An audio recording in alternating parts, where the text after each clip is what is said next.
understanding of the world and our place therein.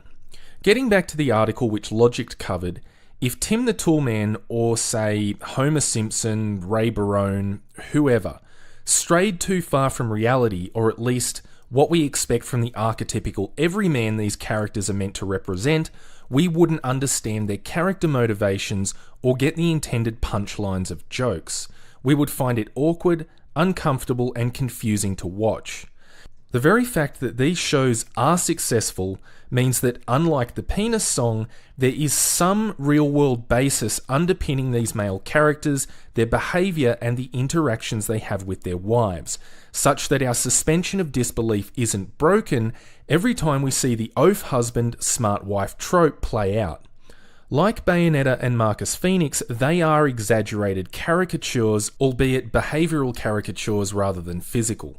But the point remains that they are behavioural caricatures we accept. Their motivations, actions, and interactions don't break our suspension of disbelief. In other words, yes, they are exaggerations, but they are exaggerations along a coherent spectrum of male-female behaviour that we innately understand. On some level, these characters do represent and reflect our underlying expectations of the archetypical middle-income husband and wife dynamic. Even in a sitcom like Big Bang Theory about a physicist who's married to a vapid, useless fucking waffle waitress, the woman apparently still knows best.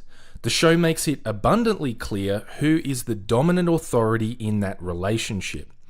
In fact, the punchline of that entire TV series is essentially that despite being a group of scientists who have worked on the Mars rover project and the International Space Station, when they all walk into a room full of strangers together, this completely useless, brain-dead waffle waitress is still immediately recognised as their social superior.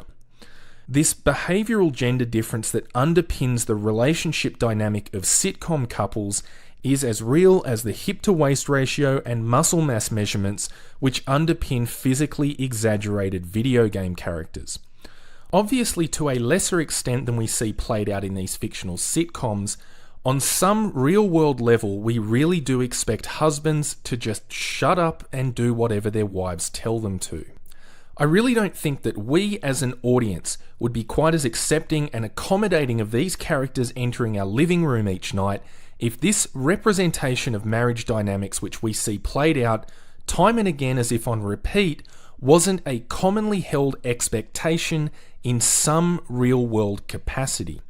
I mean, consider the fact that Homer Simpson is an engineer working at a nuclear power station, but we will still happily accept the show's narrative premise that he's such a fucking dumbass that it's literally a chore for his poor stay-at-home wife to even put up with him.